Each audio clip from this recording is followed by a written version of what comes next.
You are not stuck. You're not behind. You're simply unaware of the power already inside your brain. Your brain is not your enemy. It's your most loyal advisor. And today, I'm going to decode what your brain has been silently trying to tell you about achieving your goals, breaking your limits, and transforming your destiny.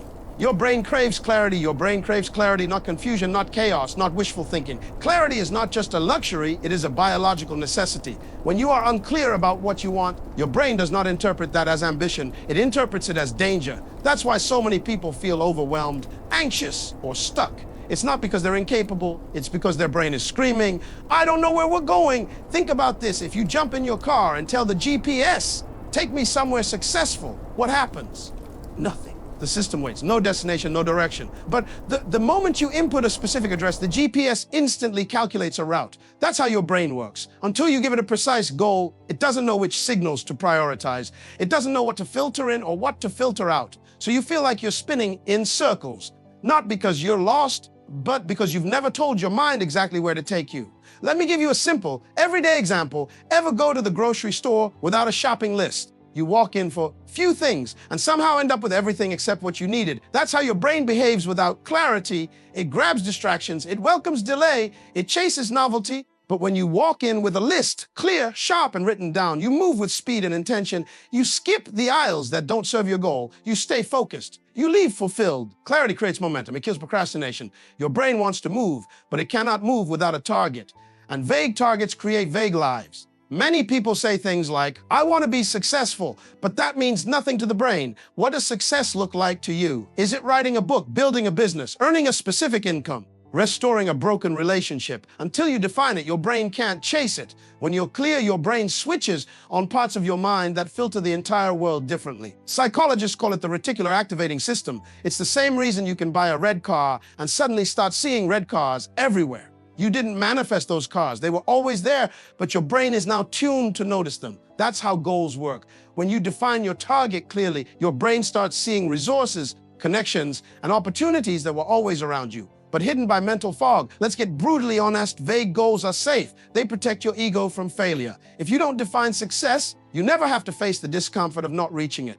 But clarity demands courage. It forces you to commit. To get specific about what you want is to declare war against passivity. You can't say maybe and someday and I'm thinking about it forever. At some point, your brain is begging for you to speak with authority. Some people say, I just want to be happy. What does that mean to you? Because happiness is not a GPS location unless you define it. Is happiness more freedom in your schedule? Is it the ability to work from anywhere? Is it more time with your kids? Is it peace in your mind and body? You have to stop using emotional words as your goals and start defining the outcomes behind them. Because your brain cannot chase emotions. It can only chase instructions. The greatest tragedy is not failure, it's drifting. People are not dying from pressure, they are dying from lack of purpose. They wake up tired, not because they worked hard, but because their brain has no meaningful reason to get up. No clarity means no energy. The brain shuts down when the path is blurred. That's why even a small step in a clear direction feels better than standing still in a cloud of confusion. Think of an archer. When the target is visible, they pull back the bow with focus and power. But if you blindfold them or make the target invisible, they hesitate, they second guess, they waste arrows. Your brain is the same. It performs best when it knows what it's aiming for. You may not hit the bullseye every time, but at least you're in the game. And the more you aim with clarity, the sharper your focus becomes. Ask yourself right now, what does my brain wake up every morning to chase? Is it a dollar amount, a lifestyle change, a business idea, a breakthrough in my family? Be honest. If you can't answer that in one sentence, you've already given your brain a reason to delay your destiny. Clarity is not a personality trait, it's a discipline. It's a habit you build by asking sharper questions, writing clearer goals, and refusing to let your mind wander into the land of maybe. You weren't created to drift, you were created to dominate.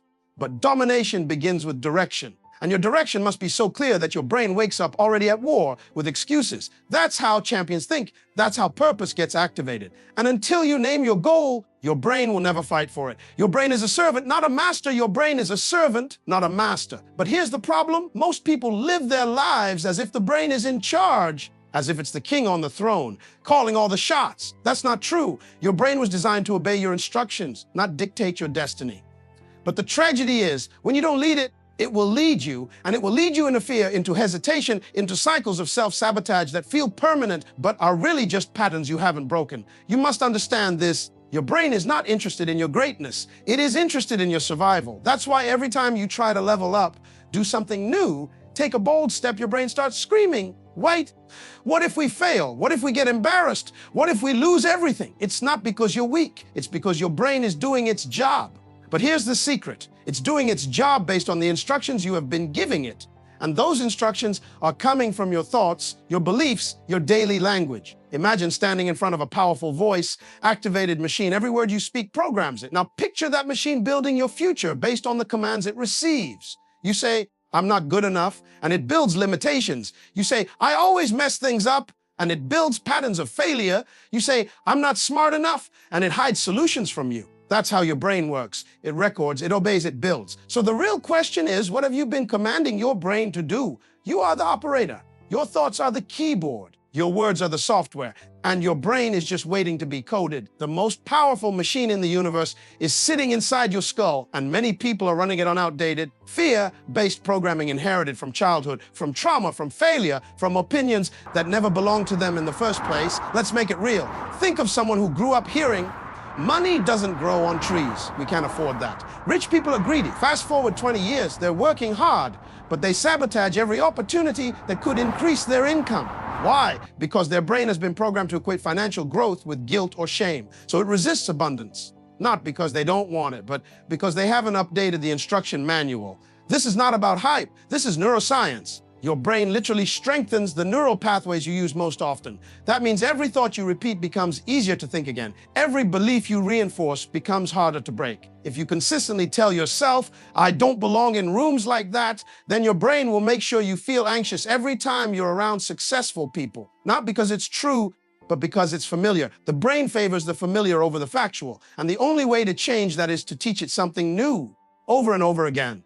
You can't wish for a new life with the same mental programming. You can't desire success while feeding your mind failure. You can't expect your brain to work like a servant when you've been treating it like your boss. The moment you decide to take command, everything shifts. When you wake up and say, this is the kind of person I am, your brain begins to organize itself around that identity. When you declare, I am disciplined, I am bold, I am focused, even if it doesn't feel true yet, your brain starts looking for evidence to support it. Have you ever noticed how, when you're in a hurry, every red light seems to appear, but when you're calm, you barely notice the lights? It's not that the world changed, it's that your focus did. Your brain follows what you focus on. It filters reality based on your dominant thoughts. If you focus on problems, your brain will spot every obstacle. But if you focus on solutions, your brain becomes a magnet for creativity, connections, and courage. Let's talk about fear for a moment. Fear is not always a lie, but it is often an exaggeration.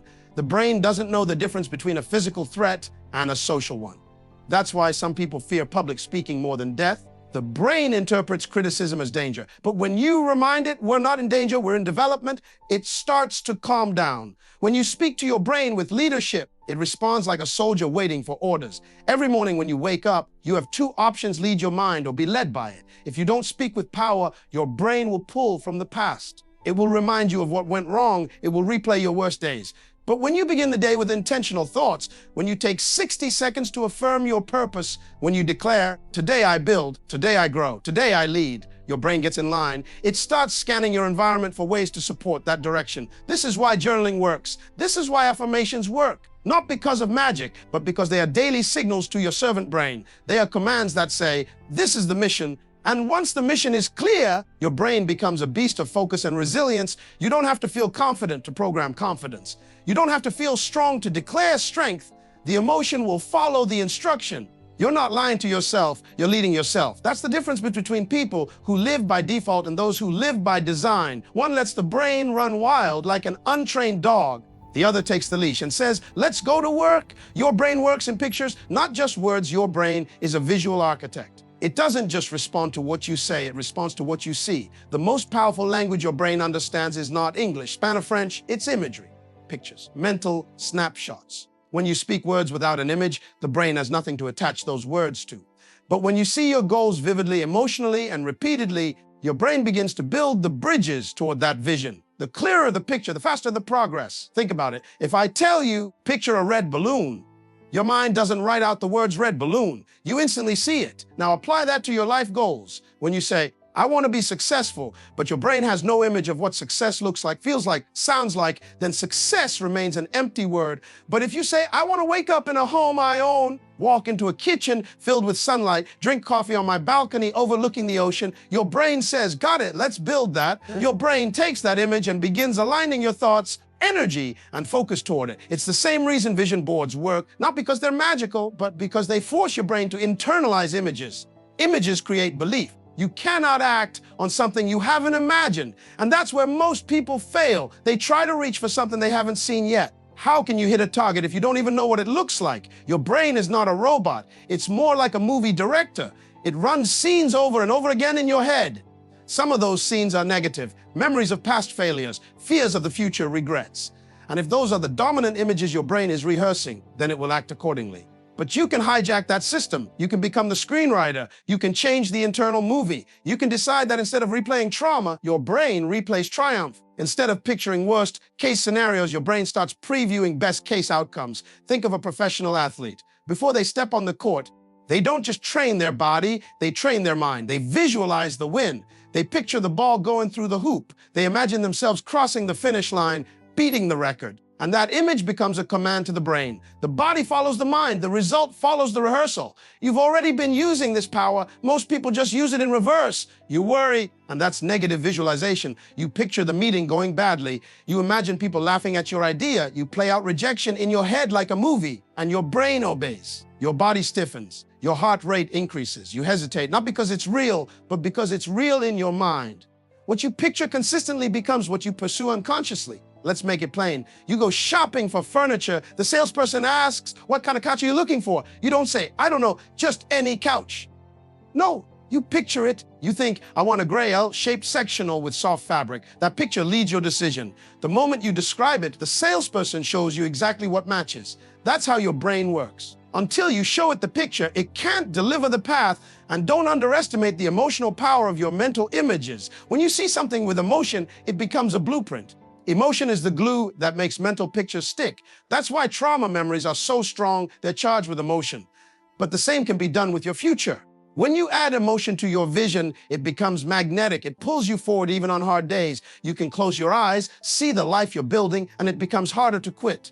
That's not fantasy, that's strategy. Children do this naturally. You give a child a box, and they turn it into a spaceship. You give them a blanket, and it becomes a superhero cape. They're not limited by what they see with their eyes. They're led by what they see in their minds. But somewhere along the way, life conditions us to doubt imagination.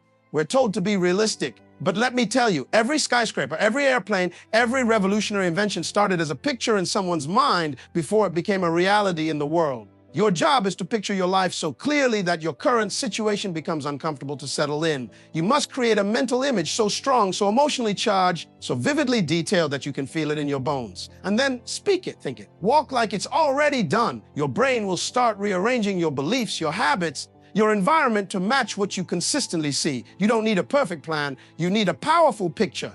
The moment you start seeing yourself differently, your brain stops resisting your growth. It starts fighting for it. You'll walk into a room differently. You'll say no to distractions more easily. You'll stop negotiating with fear.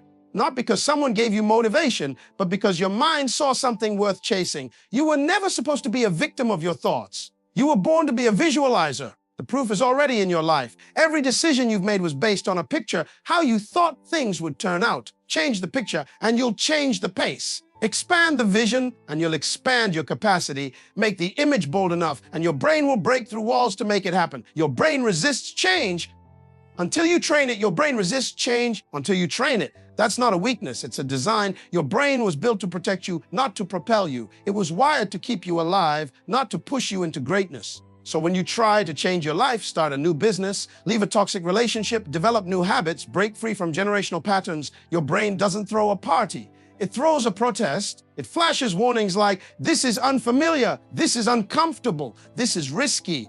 And if you don't know what's happening, you'll believe the protest is a prophecy. But here's the truth, resistance is not rejection, it's simply reaction. Your brain reacts to anything unfamiliar with suspicion. That's how it's kept humanity alive. The first time you step into the gym after years of inactivity, your mind says, let's skip this. We don't belong here. When you sit down to write a book, your mind whispers, Who are you to do this? It's not because you're not capable.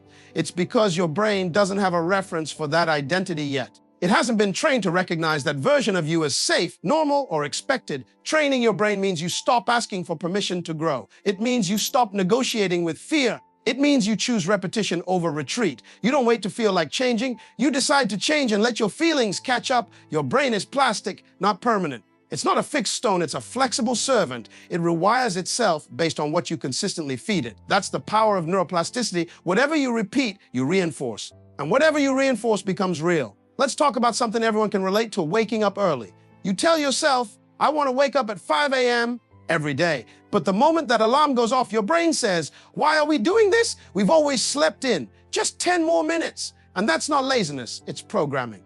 Your brain is confused because you're doing something that contradicts its history. But if you override that urge long enough, something incredible happens. Your brain adapts. It stops resisting. Waking up early becomes automatic. That's the power of training. You taught your mind what to expect, and it aligned with your expectation. The same principle works in relationships, finances, health, and business. You say, I want a better life, but your habits don't agree yet. Your brain pulls you back to comfort because comfort is familiar, and what's familiar always feels safer than what's better. That's why some people go back to what broke them. That's why someone will sabotage a good opportunity, because the good thing doesn't feel familiar, and the brain says, better the devil you know. But you were not born to live in repetition. You were born to live in revelation. And revelation comes when you train your mind to obey your future, not your past. Training your brain takes discipline. It takes clarity. It takes intention. You have to challenge your comfort zones daily until discomfort becomes your new home. Imagine a muscle. The only way to grow it is to put it under stress. The only way to shape it is to stretch it. The brain is no different. You have to stretch it with new thoughts, stress it with new actions, and shape it with new beliefs. You have to say to your mind, I know this feels strange, but this is where we're going. Get used to it. Here's a daily life example: public speaking. Most people fear it, not because they don't have anything valuable to say, but because their brain panics under pressure. The first time you step on stage, your heart pounds, your voice shakes, your palms sweat, your brain is screaming, we're in danger. But if you do it again and again and again, the brain starts realizing we didn't die. We actually did okay. And over time, the panic turns into power. You walk on stage, and instead of fear, you feel flow. That's not talent, that's training. It's the same with money. If you grew up hearing, "What can't afford that?" your brain was trained to view abundance as suspicious. So when you start making more money, your mind resists. It says, this is too much. Let's spend it quickly or give it away.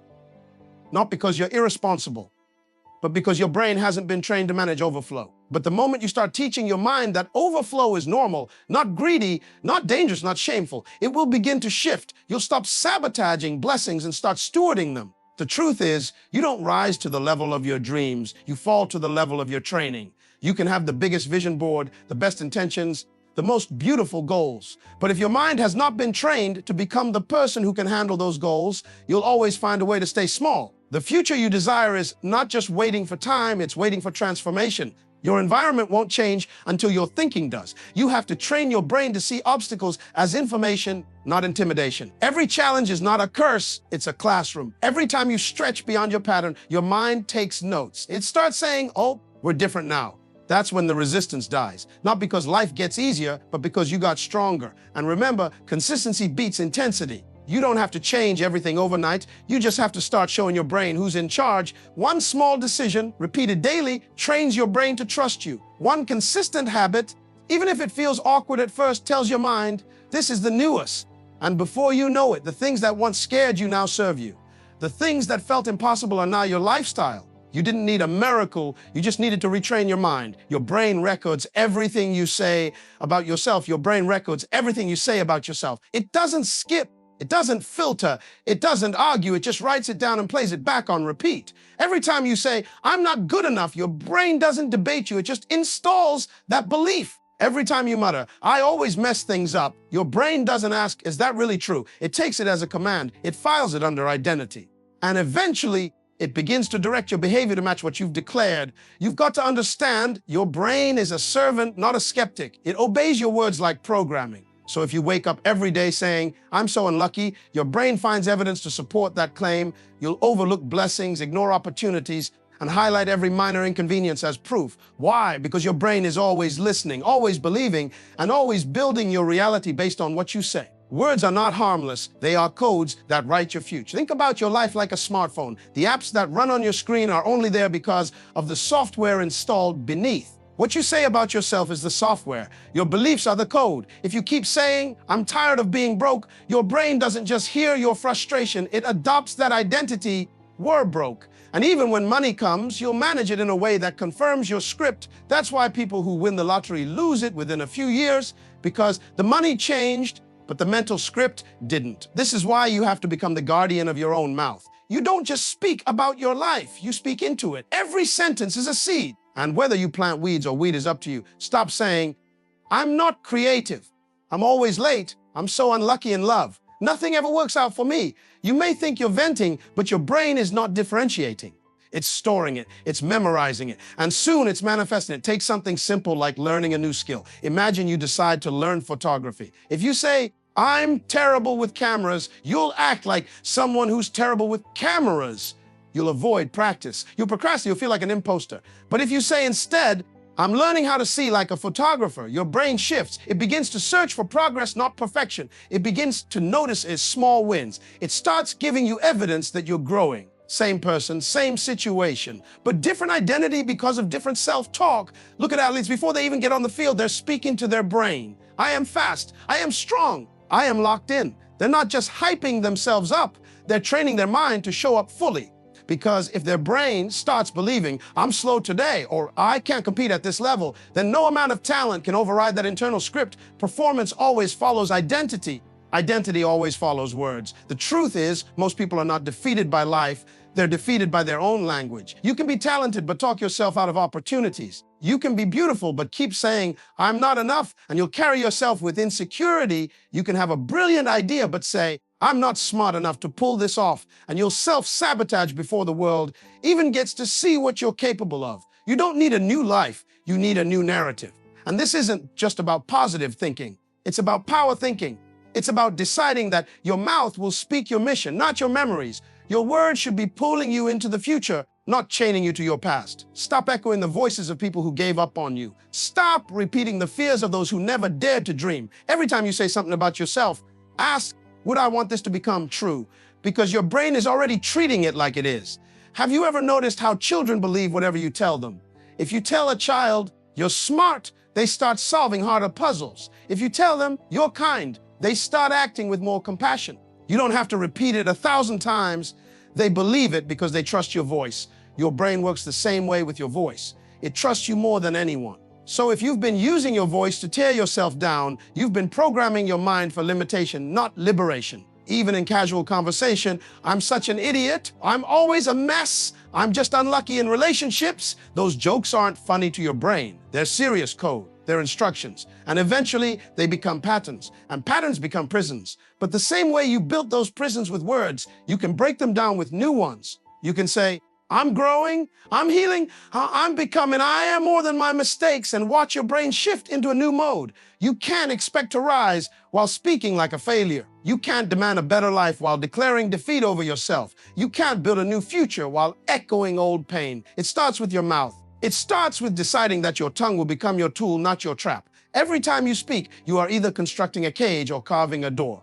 And your brain is taking notes. So if you want to change your world, change your words. Speak what you want to see, not just what you feel. Because what you say today becomes what you live tomorrow. Your brain rewards consistency over intensity. Your brain rewards consistency over intensity. It's not the firework moments that shape your destiny. It's the steady flame.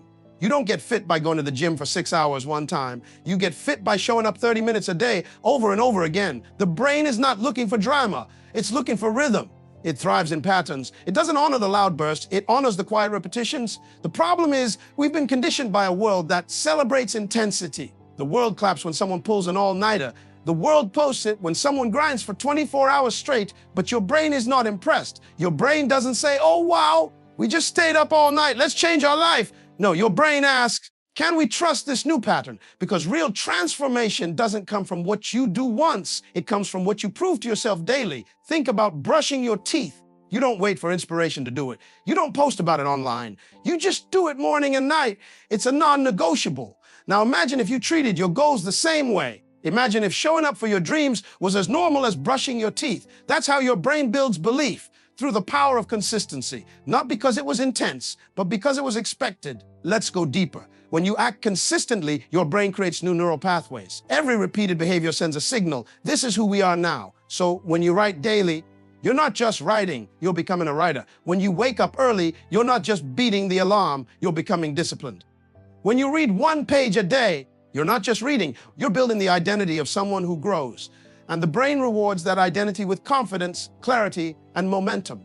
But here's what breaks people. They crave massive change in short bursts. They sprint on day 1, burn out by day 3, and wonder why nothing's shifting. It's not because they lack passion, it's because they lack pacing. Consistency is not sexy, it's not glamorous, but it works. It's the small hinge that opens massive doors. It's the daily walk that gets you further than the occasional sprint. Your brain is not interested in your passion if it's not paired with persistence. Let's take a daily life example. Say someone wants to lose weight. They get hyped on January 1st. They throw out all the junk food, buy every supplement, join a gym, hire a coach. They go hard for 2 weeks, and then life hits, work gets stressful. Kids get sick, motivation fades. And now they feel like a failure. Why? Because they relied on intensity instead of building consistency. But imagine if instead of doing 90 minutes at the gym, they committed to 20-minute walks daily, no matter what, through rain, through stress, through boredom. That habit alone could change their body and their brain because it would become who they are. Your brain learns faster from patterns than from passion. If you feed it the same input repeatedly, it begins to automate the output. That's why routines are powerful. That's why rituals work. That's why repetition is the real magic, because you don't rise to the level of your goals. You fall to the level of your systems. And your system is built on what you consistently do, not what you occasionally feel. There are people who spend their whole lives waiting for a wave of motivation to sweep them into greatness. But motivation is a visitor. It doesn't live with you. Discipline is the permanent resident. You can't afford to build your future on what feels good. You have to build it on what gets done. The person who shows up for 10 minutes every day will always outperform the person who shows up for 2 hours once a week, because frequency beats intensity, repetition beats excitement, structure beats hype. Look at musicians. The best don't wait for inspiration. They practice scales daily. Look at writers. The great ones don't wait for the perfect sentence. They write every day, even when it's ugly. Look at investors. They don't bet everything on one moment. They invest steadily, consistently, even during boring times. The world rewards highlights, but the brain rewards habits. When you keep showing up, even in small ways, your brain starts trusting you. It begins to remove resistance. It stops fighting you every morning. The routine becomes easier. The process becomes automatic. And eventually, what felt like effort becomes your normal. That's when the magic begins, not in the explosion, but in the quiet echo of discipline. Even spiritually or emotionally, the same rule applies. You don't find peace by going on one retreat. You find peace by sitting in silence every morning. You don't develop character from one apology. You grow character from the consistent choice to tell the truth, to take responsibility, to serve, to grow. Every decision stacks, every repetition counts. Your brain is watching, and it's building you with bricks made of consistency. So many people want a breakthrough, but they won't commit to a rhythm. But life doesn't reward what you start, it rewards what you sustain. You don't need to light the whole world on fire overnight. Just light a match and keep lighting it again and again until the spark becomes a torch. You've been waiting for the perfect moment to begin. But hear me loud and clear, there is no perfect moment. The perfect moment is the one you decide to act right now. Not when the stars align, not when people finally believe in you, not when your emotions catch up. No, greatness is not built in comfort, it's carved out in clarity. The day you stop negotiating with your potential is the day you become unstoppable. You were not born to blend in. You were born to break patterns. You were not designed to follow fear. You were designed to disrupt limitations. Don't wait until you feel ready. The most successful people in the world didn't feel ready. They decided to move anyway. You don't have to be perfect to begin. You just have to be persistent enough to continue. Let the world see you become what your excuses said you couldn't. Let me tell you this, your brain already believes in patterns. That's why you must give it new ones, daily ones, purposeful ones. When you do something small but powerful every single day, you rewire your mind to expect greatness. You train your spirit to endure pressure. And when pressure meets purpose, destiny has no choice but to respond. There will be days you don't feel like it. Days your mind will whisper, "You're not enough." Days your emotions will scream, "Stay in bed." That's when you dig deep and remind yourself you're not led by your feelings, you're led by your future. You don't rise because it's easy. You rise because it's necessary. You rise because the dream is louder than the doubt. The same water that softens the potato hardens the egg. It's not about the conditions, it's about what you're made of. You've been through fire, but you didn't burn. You've been through storms, but you didn't drown. So what makes you think this next mountain can break you? It can't, because you've already survived the valley. This world doesn't need more people who start strong. It needs more people who finish with fire. And that fire doesn't come from emotion. It comes from conviction. It comes from a decision that says, no matter what I face, I will not quit. I will not shrink. I will not surrender what was placed inside me just to please what's around me. You want to know what success sounds like? It's the quiet footsteps of consistency walking through chaos. It's the voice says, I'll show up again when no one's watching. It's the courage to do the boring thing that builds the brilliant life. Stop looking for motivation to strike like lightning. Be the thunder that rolls in every single day. There are people waiting on your obedience to your own calling. There are generations tied to your discipline. There are doors waiting to open, but they require the key of consistency. And if you don't turn that key, you'll never know what was behind that door. Don't die full of potential. De-empty, poured out, stretched, tested, and triumphant. Remember, the race is not to the swift, nor the battle to the strong, but to the one who keeps showing up. Life will try to intimidate you. Fear will try to silence you. Distraction will try to detour you. But you must decide that your future is louder than their opinions. Your dream is bigger than their doubt. Your consistency is greater than your crisis. You don't need more time. You need more intention with the time you already have. You don't need a new year. You need a new mindset. You don't need a bigger platform. You need deeper roots. And every single day you honor the process, your roots go deeper, your strength gets stronger, and your destiny gets closer. So when you wake up tomorrow, don't wait for motivation. Don't wait for applause. Don't wait for the sun to shine or the mood to shift. Look in the mirror and say, I show up because I was born for this. I move because staying stuck is no longer an option. I build because the world needs what I carry, and I win because quitting is not in my blood. And if anyone ever asks you how you made it, how you turned your life around, how you built something extraordinary, you look them in the eyes and say, because I showed up when it was hard. I stayed consistent when it was boring. I trusted the process when it was painful. And I never let go of the vision, even when I had every reason to. That's how legends are made. That's how destinies are fulfilled. That's how the impossible becomes inevitable. And that's what your brain has been trying to tell you all along.